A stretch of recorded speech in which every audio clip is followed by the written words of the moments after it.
Last time we left off with a question. How many distinct rules fit our training examples? To answer this question, we first need to think about logical connectives and Boolean variables.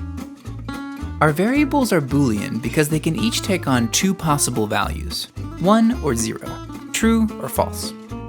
Logical connectives give us a simple way of writing rules using Boolean variables. There are quite a few connectives out there, but we're only going to use 3. And, or, and not. We can explore how these connectives work using truth tables.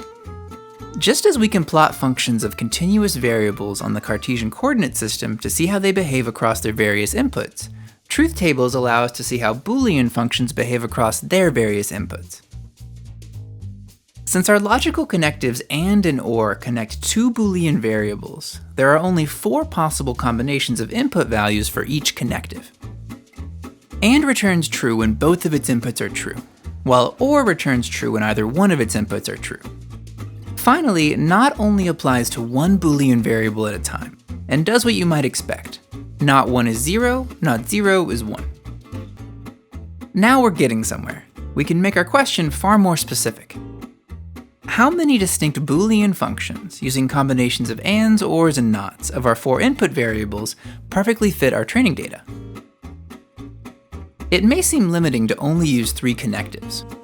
Fortunately, they form a functionally complete set, which means that these connectives can express any possible Boolean function. To help us organize things, let's build another truth table, but this time for our whole function. We have 4 Boolean input variables, which means there are 16 unique possible inputs. Of these 16 possible examples, 5 are our training examples. Next, let's assume that there is some ideal function out there that we're trying to find. We'll call it f. We want f to match our training examples, but we don't know what f should return in other cases. Last time we talked about 2 functions, we called them g1 and g2, that perfectly fit our training data. We can apply these functions across all the inputs in our truth table to see how they behave. As we know, they perfectly match our training examples. We can now really dig into our question. How many distinct Boolean functions perfectly match our data? Let's approach it backwards. I'll give you some truth table values, and you find a rule that matches these values using only ands, ors, and nots. Ready?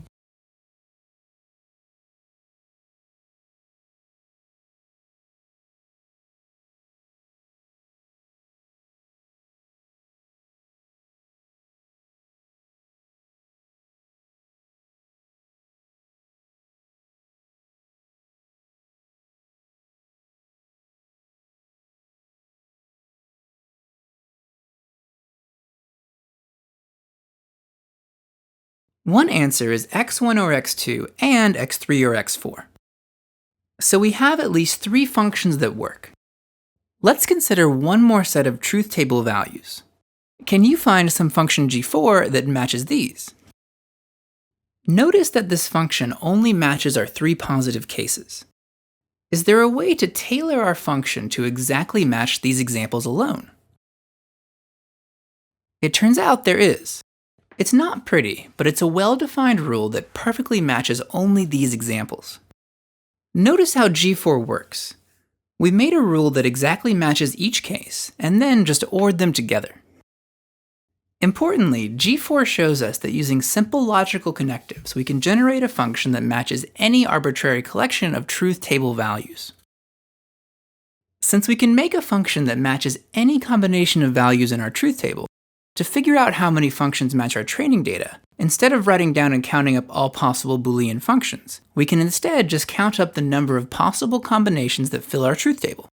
After all, for whatever combination of 1s and 0s we come up with, we know that we'll be able to find a function to match. 5 of our 16 values on our table are fixed, because we want our function to perfectly match our training examples. But the other 11 are free to be positive or negative. Since each of our 11 slots has 2 possible values, that means there are 2 to the 11th or 2048 possible rules that perfectly fit our examples. So it's even worse than we thought. With 2048 perfectly good rules to choose from, how can we possibly decide which ones are good and which ones are bad? Remember that the central idea to our machine learning approach is that we would like to take some labeled training examples, learn a rule or function f, and use this rule to make predictions about unlabeled testing examples. Our simple toy example has led us to 2048 rules that perfectly fit our data, so each rule is as good as the other as far as we know. One possible solution to having too many rules is to allow all of our rules to vote. We have 2048 rules, so let's allow the majority to decide how to classify new examples. Unfortunately, this strategy falls apart pretty quickly. We know that our 2048 rules cover all possible classifications for our 11 unknown examples. So this means that for each example we haven't seen, exactly half of our rules will label it positive, and half of our rules will label it negative. Our vote is dead even, 1024 to 1024. This result forces us to admit our second big point. Machine learning is fundamentally ill-posed. There is no F. Our data alone is not enough to uniquely determine an answer. There are many, many correct answers, and we have no rational basis to choose between them. So what are we to do then? How are we going to learn from data? The answer is both beautiful and messy. We must leave our neat and tidy world of theory and do something that makes good scientists uncomfortable. We have to make assumptions. And it's not that making assumptions makes our problems simpler or easier. These assumptions are at the very core of machine learning. If we don't make assumptions, we can't make machines learn. This idea is called the futility of bias-free learning. Next time, we'll try to figure out what assumptions to make.